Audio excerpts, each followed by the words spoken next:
Hello everyone, আসসালামু আলাইকুম। সবাইকে আমাদের অডিও বুক চ্যানেলে স্বাগতম। আমরা অনেক দিন আগে একটা বই পাঠ করে শুনিয়েছিলাম, হুমায়ুন আজাদের আমরা কি এই বাংলাদেশ চেয়েছিলাম বইটি। তো অনেক দিন পর বইটির দ্বিতীয় খণ্ড আমরা পাঠ করে শোনাবো। বিভিন্ন অসুবিধার কারণে বইটি শেষ করতে পারিনি।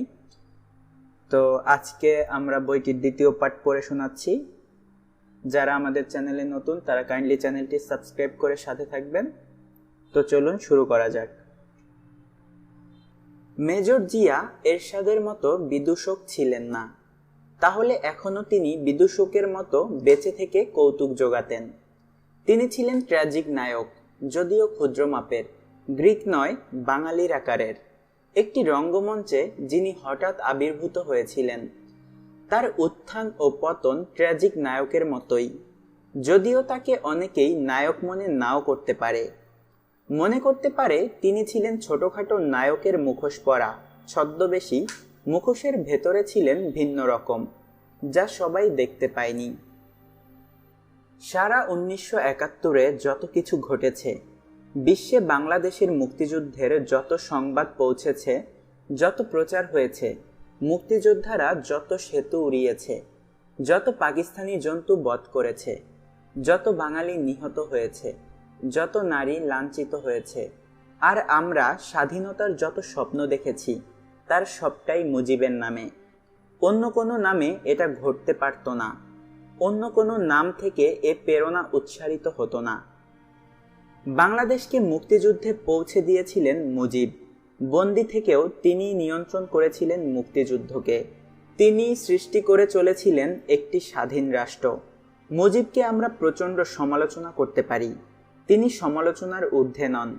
অনেক সীমাবদ্ধতা তার ছিল। কয়েক দশক ধরে তো কোটি কোটি বামন প্রাণ ভরে তার সমালোচনা করেছে, কিন্তু সত্য হচ্ছে তিনি মুক্তিযুদ্ধের মহানায়ক, বাংলাদেশের মহাস্থপতি। মুজিব ছাড়া হাজার হাজার জিয়া বা অন্য কেউ মুক্তিযুদ্ধের ঘোষণা দিলেও মুক্তিযুদ্ধ ঘটত না। তখন সেটা হতো হাস্যকর, হঠকারিতা ও পরিণতিতে শোকাবহ।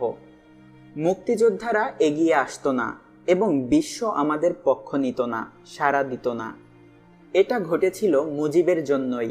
মুজিব বাংলাদেশের স্থপতি, মহাস্থপতি। তিনি সৃষ্টি করে চলেছিলেন বাংলাদেশ। তাকে ছাড়া বাংলাদেশের কথা ভাবাই যায় না। আমাদের ভাগ্য ভালো ছিল, সারা বিশ্ব আমাদের পক্ষে ছিল। আমেরিকা, চীন আর অন্ধকার যুগাচ্ছন্ন মুসলমান দেশগুলো ছাড়া, ওগুলো যে কখন একবিংশ শতকে আসবে, তখন বিশ্বের পরিস্থিতি ভিন্ন ছিল। আজকের পরিস্থিতিতে যদি আমরা মুক্তিযুদ্ধে যেতাম, তাহলে আমাদের হয়তো শোচনীয় পরিণতি মেনে নিতে হতো। মার্কিন সরকার ছিল পাকিস্তানের পক্ষে, কিন্তু মানবিক মার্কিন জনগণ ছিল আমাদের সঙ্গে। মার্কিন জনগণের চাপে মার্কিন সরকার পাকিস্তানকে বিশেষ সাহায্য করে উঠতে পারেনি, এবং মার্কিন গণতন্ত্র কতটা উৎকৃষ্ট তার পরিচয় পাওয়া যায় ঢাকার মার্কিন দূতাবাসের কর্মকর্তাদের কর্মকাণ্ডে। তারা তাদের বিরূপ সরকারকে বারবার জানিয়েছেন যে পাকিস্তানকে সাহায্য করা ঠিক হবে না। একেই বলে গণতন্ত্র। সরকারের আদেশ, তাদের গুন্ডাদের প্রতি বিনীত থাকা গণতন্ত্র নয়। চীন তথাকথিত সাম্যবাদী, কিন্তু তাদের কর্মকাণ্ড সবসময়ই দুষ্ট, এবং দুষ্ট ছিল বাঙালি চীনপন্থীদের ভূমিকাও। এখনো অনেকটাই তাই আছে। আর চীনের জনগণের মতামত বলেই তো কিছু ছিল না। চীনের মানুষের কথার কি মূল্য? তারা হচ্ছে নির্বাক সংখ্যা। তাদের কি অধিকার আছে কথা বলার? মুসলমান দেশগুলোর কথা ছেড়েই দিলাম, ওগুলো প্রচণ্ড প্রতিক্রিয়াশীল, দুষ্টু। ওদের বিশ্বাস রাজতন্ত্রে ও একনায়কত্বে। আব্বাসি ও উমাইয়া রাজারা এখনো অন্য বেশে আছে আরব দেশগুলোতে। গণতন্ত্র সেখানে দোজগের মতো। ওখানকার জনগণও মধ্যযুগীয়। আধুনিক যুগের কোনো আলো, সভ্যতার কোনো জ্যোতি ওখানে নেই। তাই তারা ছিল পাকিস্তানের পক্ষে। আজও আরব অঞ্চল পড়ে আছে মধ্যযুগের শুরুর পর্বে। ওখানকার মানুষের কোনো মুক্তি ঘটেনি। এসব প্রতিক্রিয়াশীলেরা ছাড়া সবাই ছিল বাংলাদেশের স্বাধীনতার পক্ষে। অতিশয় সুসময়ে আমরা মুক্তিযুদ্ধে নেমেছিলাম। ছিল ভারত, সোভিয়েত ইউনিয়ন, যুক্তরাজ্য, প্রধানত এ তিনটি দেশ এদের কাছে আমাদের চিরকৃতজ্ঞ, চিরপ্রীতির সম্পর্কে জড়িত থাকার কথা। তবে অস্থিমজ্জায় আমরা অকৃতজ্ঞ হয়ে গেছি বলে আমরা কৃতজ্ঞ থাকিনি। এর জন্যে আমি গ্লানি বোধ করি। চারিদিকে অকৃতজ্ঞদের উল্লাস দেখে মর্মাহত হই। ভারত আশ্রয় দিয়েছিল লাখ লাখ বাঙালি উদ্বাস্তুকে। তারা সবাই হিন্দু ছিল না। মুসলমান বাঙালি উদ্বাস্তুর সংখ্যাই ছিল বেশি। ভারতের স্বার্থ ছিল পাকিস্তান ভেঙে দেওয়ার স্বার্থ? তা হয়তো ছিল, তবে আমাদের স্বার্থ ছিল অনেক বেশি। আমাদের দরকার ছিল স্বাধীনতা। আর পাকিস্তান ভেঙে যাওয়া কোনো বিস্ময়কর ঘটনা নয়। পাকিস্তান যে 24 বছর টিকে ছিল সেটাই বিস্ময়।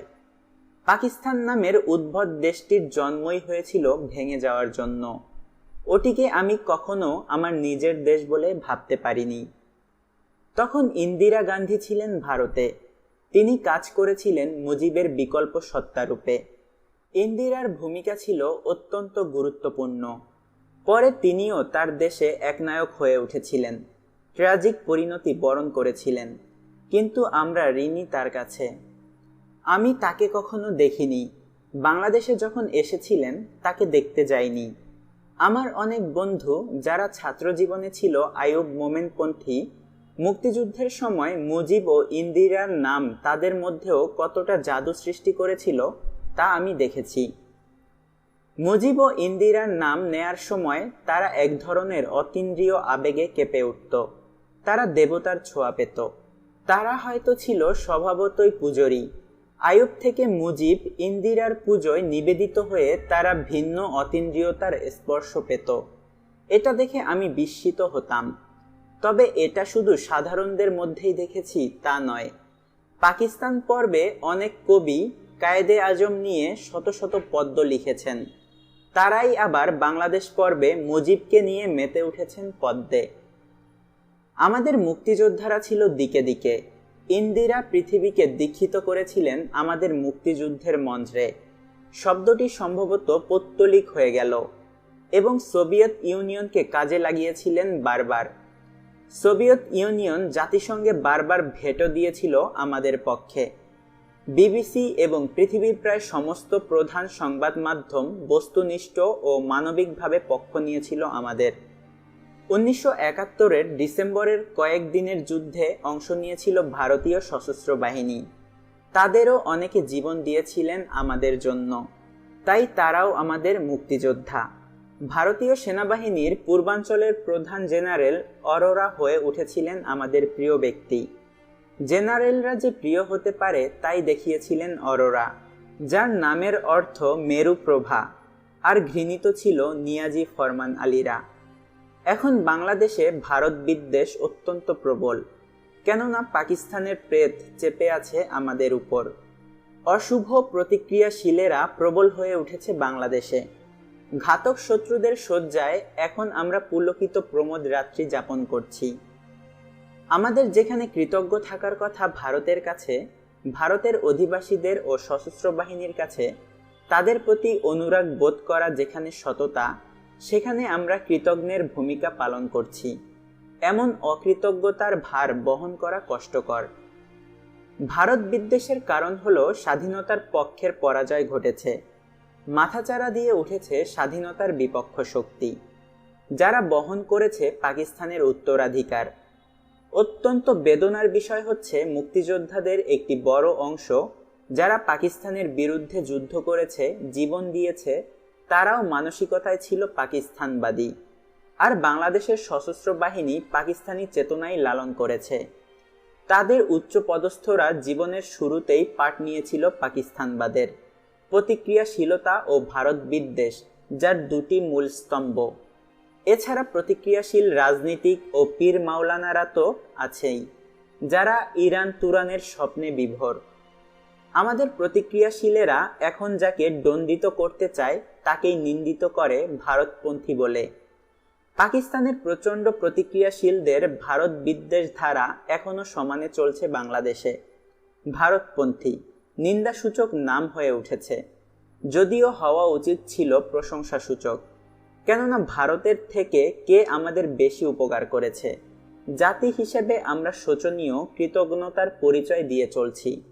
ভারতের সঙ্গে আমাদের আবহমান ঐতিহাসিক সম্পর্ক রয়েছে, মিল রয়েছে ভাষা, সংস্কৃতি, শিল্পকলা, জীবনধারণ পদ্ধতি, প্রাকৃতিক পরিবেশ, নদী, মেঘ, সঙ্গীত, হাহাকার, সুখ, বৈশাখ ও ফাল্গুনের মধ্যে।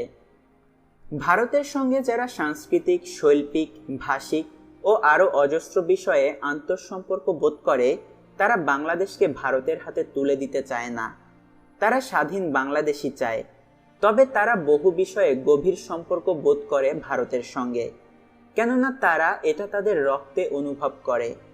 আমি কখনো ভারতীয় হতে চাই না, ভারতের আজ্ঞাও মেনে চলতে চাই না, কিন্তু আন্তরিক সম্পর্ক পাতাতে আমার কোনো দ্বিধা নেই। আমি কি করে পরিত্যাগ করব পাণিনি, ব্যাস, বাল্মীকি, চারবাক, কালিদাস, কানহপাত, চণ্ডীদাস, ভারতচন্দ্র, বিদ্যাসাগর, মধুসূদন, রবীন্দ্রনাথকে এবং আরও অনেককে। কালোমাটির দেশের মিশরীরা মুসলমান হয়েছে, তারা আলেকজান্দ্রিয়ার মহাগ্রন্থাগার ধ্বংস করেছে, আল আজাহার তৈরি করে অন্ধকারে থাকছে, কিন্তু ফারাওদের পিরামিড এখনো তাদের প্রধান সম্পদ ও ঐতিহ্য। এছাড়া আর কি আছে তাদের?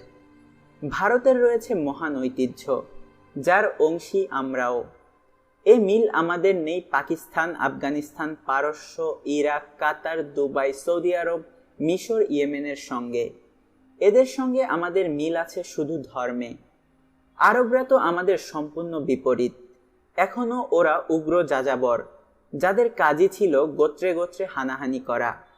এখনো গোত্রীয় হানাহানি থেকে তারা বেরিয়ে আসতে পারেনি। আরবদের সঙ্গে একটু বসলেই বোঝা যায় তারা কত উগ্র। হঠাৎ ধনে অহমিকা পরায়ণ, অসংস্কৃত, আদিম, অশ্লীল, বর্বর, ইন্দ্রিয় পরায়ণ ও প্রতিক্রিয়াশীল, ধর্ম ও সম্ভোগ, নারী ও মদ্য, যদিও এটি নিষিদ্ধ, ছাড়া তারা সাধারণত আর কিছু বোঝে না। জ্ঞান ও শিল্পকলা, সৃষ্টিশীলতা ও বিজ্ঞান মনস্কতা তাদের শত্রু। আরবদের থেকে খারাপ মানুষ আমি খুব কমই দেখেছি, তাই সেখানেই পাঠাতে হয় প্রেরিত পুরুষ।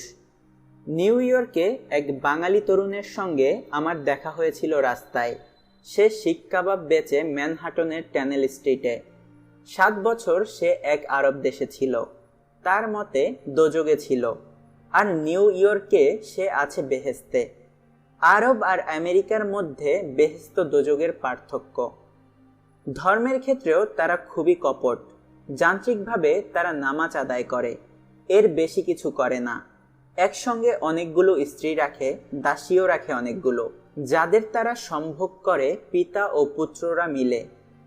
বাংলাদেশ, শ্রীলঙ্কা, ফিলিপাইন্সের অনেক পরিচারিকা সেখানে গিয়ে অভিজ্ঞতা অর্জন করেছে সম্মিলিত ধর্ষণের। একজন খাঁটি বাঙালি মুসলমান যতটা ধার্মিক, একজন খাঁটি সৌদি মুসলমান ততটা ধার্মিক নয়, যদিও তাদেরই আমরা মনে করি ইসলামের বাহক। মুসলমান দেশগুলোতে, বিশেষ করে আরব দেশগুলোতে, আধুনিক চেতনা, গণতন্ত্র, মানবাধিকার বলে কিছু নেই। সেখানে আছে রাজা বাদশাহ, একনায়ক, যুবরাজ। সৌদি আরবের সমস্ত বড় পদে আছে হাজার রাজপুত্র, সেখানে রাজপুত্রের অভাব নেই। এক এক রাজপুত্রের অসংখ্য বিবি ও উপবিবি, আর তাদের বিবিরা বছর বছর রাজপুত্র প্রসব করে। আমাদের এখানকার যারাই কাজ করেছে আরবাঞ্চলে, তারাই তীব্র ঘৃণা নিয়ে ফিরে এসেছে, কেননা ওই মুসলমানদের কাছে তারা মানুষের মূল্যও পায়নি, মুসলমানের মূল্যও পায়নি। আমাদের যতটা মিল আছে ভারতীয় সংস্কৃতি ও অন্য বহু কিছুর সঙ্গে, আছে যতটা নৈকট্য ততটা আর কারো সঙ্গে নেই। রাজনৈতিক ভারত বিদ্বেষ প্রবল হলেও হয়তো এটা কপটতা। দেশ জুড়েই তো দেখি ভারতকে। পথে বেরোলেই ভারতীয় টাটা সুজুকি, বাজারে গেলেই ভারতীয় চাল, ডাল, পেঁয়াজ, রসুন, আচার, মরিচ। পূর্ণ অর্জন করতে গেলেই দেখি ভারতীয় গোমাতাকে। বৃক্ষ হৃৎপিণ্ড ঠিক করতে গেলেই ছুটছি দিল্লি, চেন্নাইয়ে। আর দিনরাত প্রমোদে মেতে আছি ভারতীয় উপগ্রহিক প্রচণ্ড নৃত্য গীতে।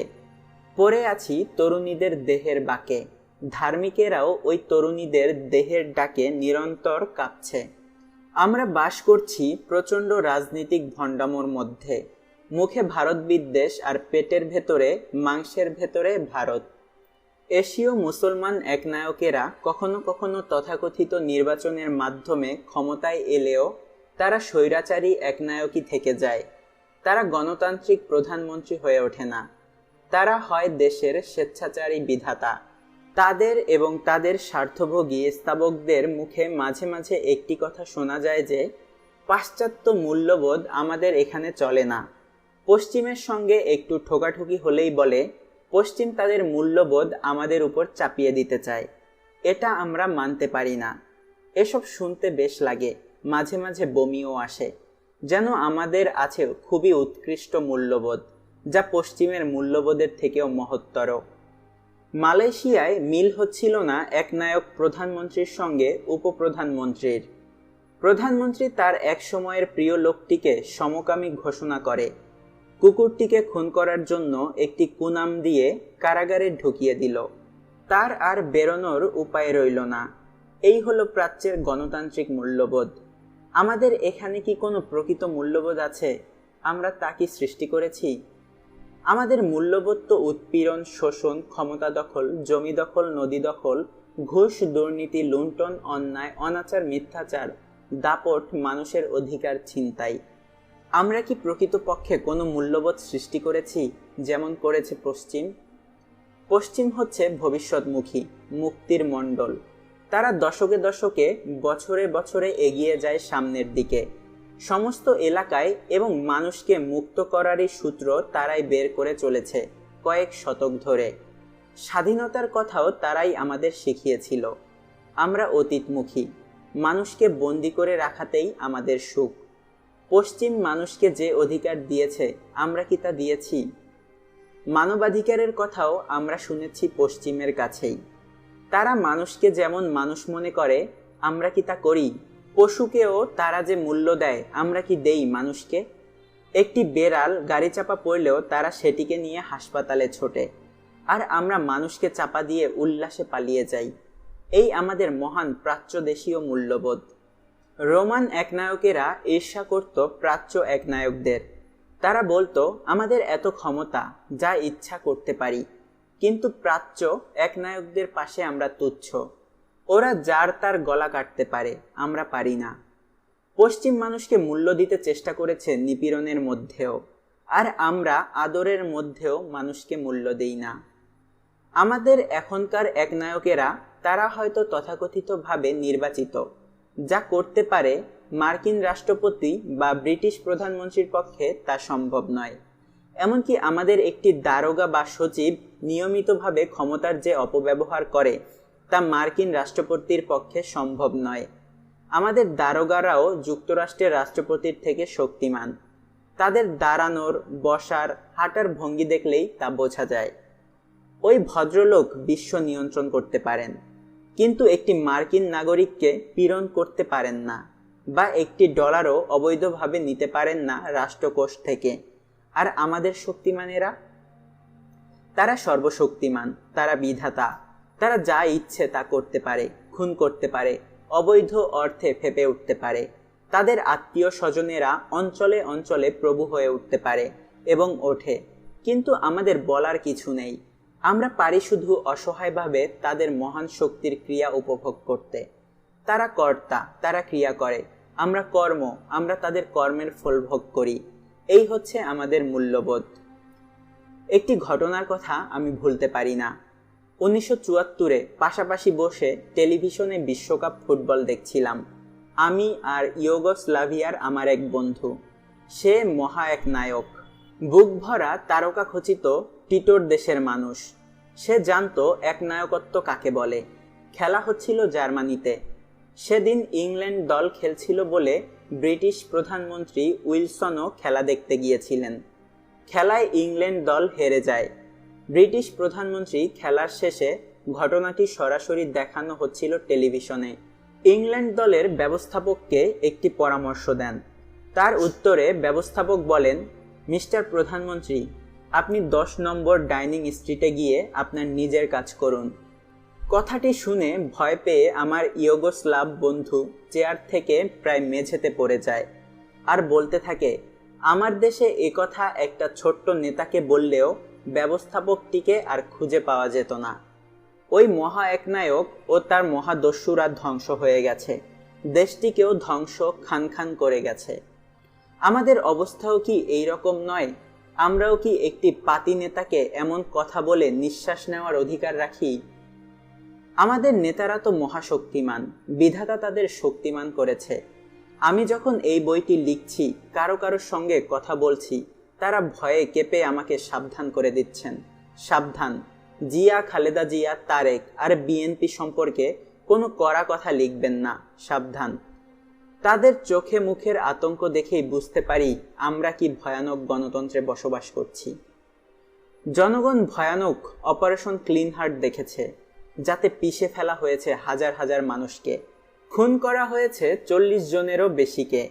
খুনিদের জন্য পাশ করা হয়েছে দায় মুক্তির আইন। খুনিরা এদেশে সবসময়ই দায়মুক্ত। জনগণ দেখেছে লেখক ও সাংবাদিকদের অবস্থা, দেখেছে শাহরিয়ার কবির, মুনতাসির মামুন, সালিম সামাদ, এনামুল হক চৌধুরী, প্রিসিলা রাজ ও আরও অনেকের উপর তালেবান গণতন্ত্রের সক্রিয় কর্মকাণ্ডের রীতিপদ্ধতি। তারা ভয়ে কেঁপে উঠেছেন। কিছু লেখা যাবে না, ছবিও তোলা যাবে না। সমস্ত স্থির ক্যামেরা ও ভিডিও ক্যামেরাগুলো দিয়ে তুলতে হবে শুধু প্রসাধিত প্রধানমন্ত্রী আর সুসজ্জিত মন্ত্রীদের ছবি, আর সেগুলো প্রচার করতে হবে সব টেলিভিশন কেন্দ্র থেকে। জনগণ দেখতে পাবে কি সুন্দর রঙিন আছে দেশ।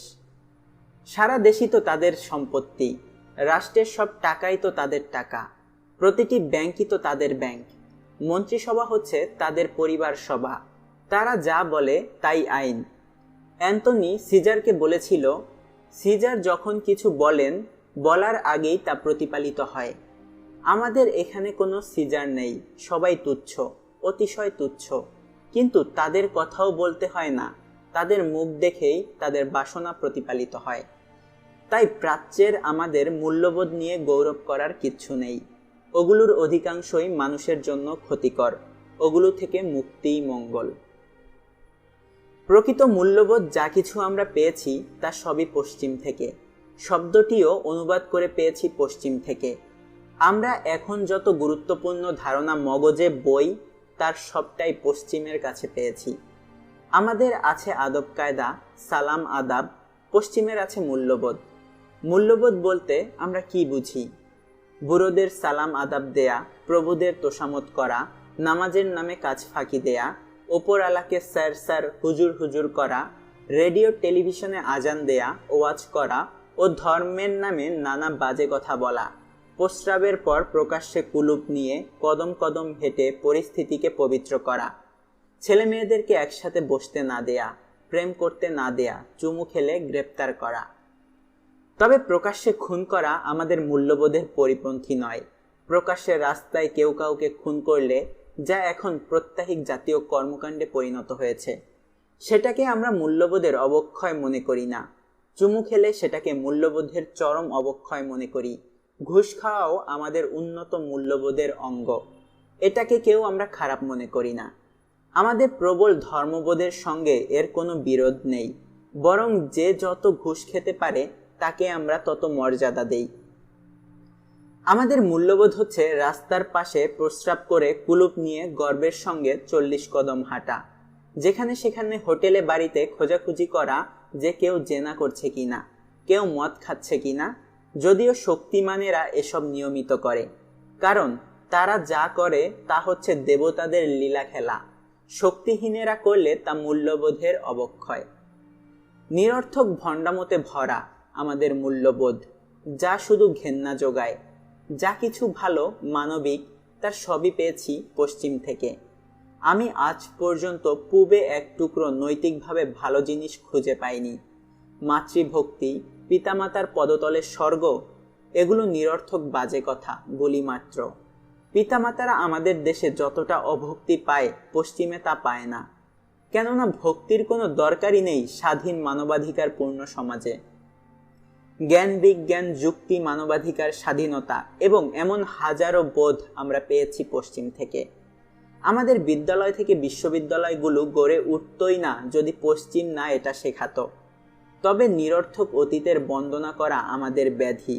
নানা তুচ্ছ উদাহরণ আমরা দিয়ে থাকি। এখানে একদা নালন্দা ছিল। কি জ্ঞান সেখানে অর্জিত হতো?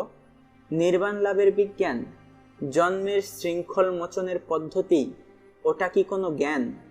প্রকৃত মানবিক মূল্যবোধগুলো আমাদের প্রভুরা মেনে নিতে চায় না। তাহলে তাদের মধ্যযুগীয় বর্বরতার সুযোগ থাকে না। তারা চায় পশ্চিমের যন্ত্রপাতি, বিলাস সামগ্রী, তাও সকলের জন্যে নয়, নিজেদের জন্যে। কিন্তু তারা পশ্চিমের মানবিক ও বিজ্ঞান মনস্ক চেতনাকে ভয় করে। 19 শতকের এক ব্রাহ্মণ তার পুত্রকে জিজ্ঞেস করেছিল, পুত্র, অদ্য বিদ্যালয়ে কি জ্ঞান অর্জন করিলে? পুত্র বলেছিল, পিতা, অদ্য শিখিয়াছি যে বায়ুর ওজন আছে। ব্রাহ্মণ মুগ্ধ হয়ে বলেছিল, পুত্র, তুমি প্রকৃত জ্ঞান অর্জন করিয়াছ। এতকাল আমরা মনে করিয়াছি বায়ুর ওজন নাই, আমরা ভ্রান্ত ধারণার মধ্যে রহিয়াছিলাম। আমাদের কোটি কোটি ভ্রান্ত ধারণা কেটেছে পশ্চিমের জ্ঞানের ফলে, যদিও আমরা আজও ভ্রান্তির মধ্যে গড়াগড়ি খাচ্ছি। স্বাধীনতা আমাদের জন্য ছিল যুগান্তর। স্বাধীনতার মাধ্যমে আমরা পাকিস্তানি মধ্যযুগ থেকে আধুনিক মানবিক যুগে উন্নীত হতে চেয়েছিলাম, অন্তত তাই আমরা মনে করেছিলাম। 1972-এর 12 অক্টোবর জাতীয় সংসদে বাংলাদেশের অসাধারণ সংবিধানটির খসড়া উত্থাপিত হয়। 14 ডিসেম্বরে এটি গৃহীত হয় এবং 16 ডিসেম্বর থেকে এটি কার্যকর হয়। সংবিধানে স্থান পেয়েছিল রাষ্ট্র পরিচালনার 4টি মূলনীতি: জাতীয়তাবাদ, সমাজতন্ত্র, গণতন্ত্র ও ধর্মনিরপেক্ষতা। স্বাধীনতা আমাদের এনে দিয়েছিল মুক্তির স্বাদ ও উল্লাস। এ নীতিগুলো তা আরও বাড়িয়ে দিয়েছিল। যারা এটি রচনা করেছিলেন তারা হঠাৎ মহত্বের বোধ দিয়ে অনুপ্রাণিত হয়েছিলেন। কিন্তু এখানে, যেমন যতীন্দ্রনাথ সেনগুপ্ত বলেছিলেন, প্রেম ও ধর্ম জাগিতে পারে না 12টার বেশি রাত। তারাও তাদের ওই মহৎ প্রেরণা বেশি সময় ধারণ করতে পারেননি। সাধারণেরা আবার সাধারণ হয়ে উঠেছিলেন। পাকিস্তানে দেখে এসেছিলাম স্বৈরতন্ত্রের পর স্বৈরতন্ত্র। সকাল থেকে সন্ধ্যা পর্যন্ত কুচকাওয়াজ, খটখটে ভোটের আওয়াজ, লেফট রাইট সামরিক একনায়ক পরম্পরা, উর্দিতন্ত্র, আর তার প্রিয় ধর্মতন্ত্র। গণতন্ত্র কখনো দেখিনি। যা দেখেছিলাম তার নাম বুনিয়াদি গণতন্ত্র, যার মূল কথা ছিল সামরিক একনায়কের বুটের স্তবগান করা। পাকিস্তান ও গণতন্ত্র পরস্পর বিরোধী ধারণা, একটি থাকলে আরেকটি থাকতে পারে না, তাই সেখানে গণতন্ত্র ছিল না। আর পাকিস্তানের সমাজতন্ত্র তো ছিল শুয়োরের গোস্তের মতো হারাম, জেনার মতো কবিরা গুনাহ।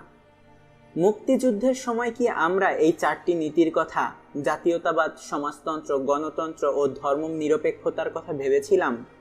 এগুলোকে মূলমন্ত্র করে আমরা মুক্তিযুদ্ধ শুরু করেছিলাম।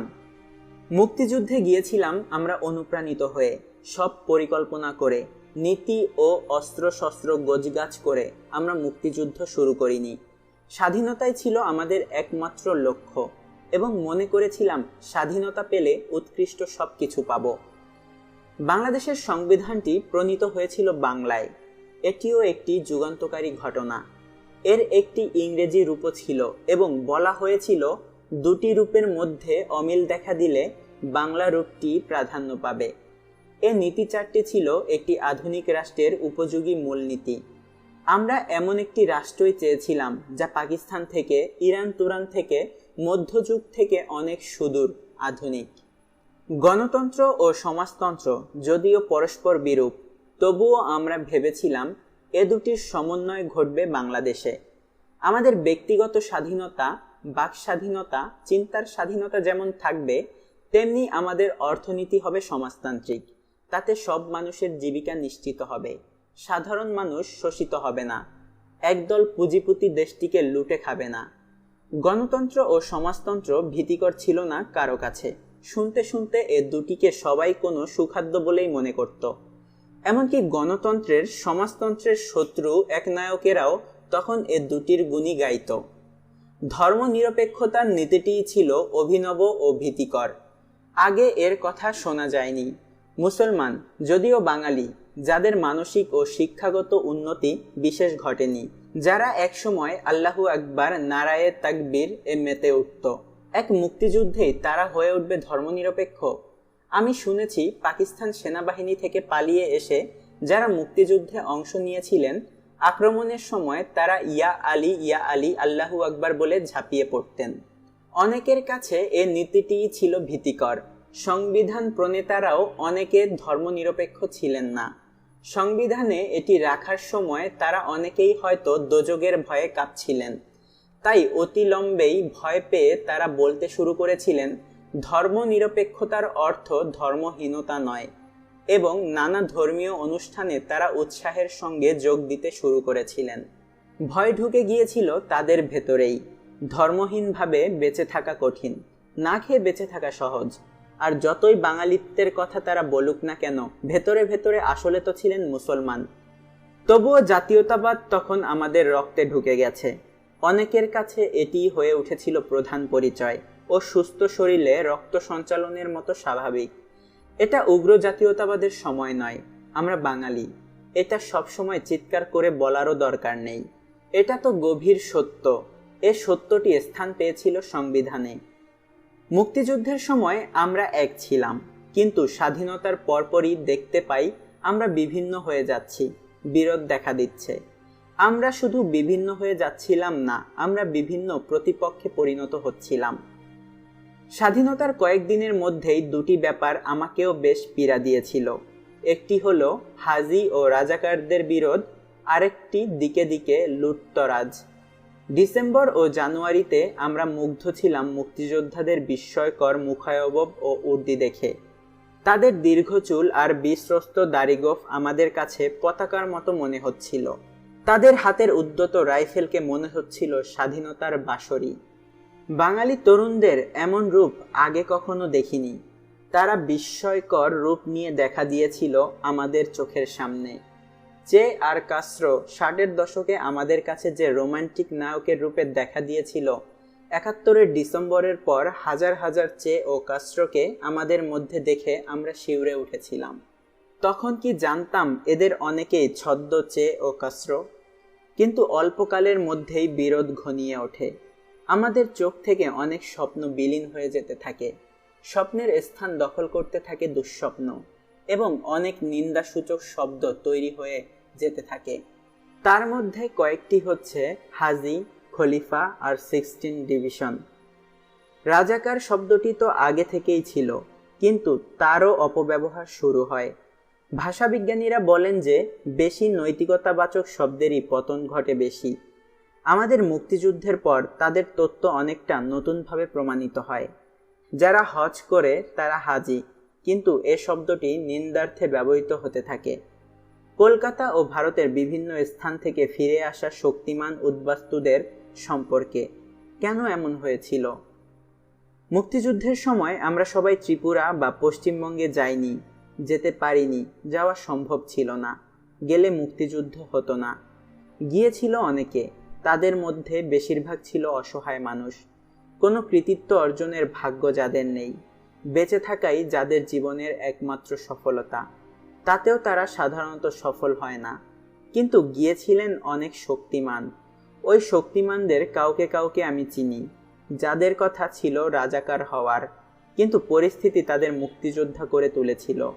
তারা পরে তার সুফল তুলেছিল প্রাণপণে। ফিরে এসে তারা এমন আচরণ করতে থাকেন যে দেশে যারা ছিল তারা সবাই রাজাকার, এবং তাদের উদ্যত আচরণে অধিকাংশ বাঙালি মর্মাহত হয়। এটা ছিল দেশে থেকে যাওয়া বাঙালিদের জন্য এক চরম বেদনার ব্যাপার। ফিরে এসে তারা নানা আকর্ষণীয় পদ ও সম্পদ অধিকার করতে থাকেন, যেন দেশের সবকিছুই তাদের প্রাপ্য। কিন্তু দিন দিন প্রবাসে তাদের কীর্তিকলাপের কাহিনী ছড়িয়ে পড়তে থাকে। তখন তাদের জন্য একটি নিন্দাসূচক অভিধা উদ্ভাবিত, জনপ্রিয় ও প্রচারিত হয়ে যায়। সেটি হচ্ছে হাজি। তারা মুক্তিযোদ্ধা নন, তারা হাজি।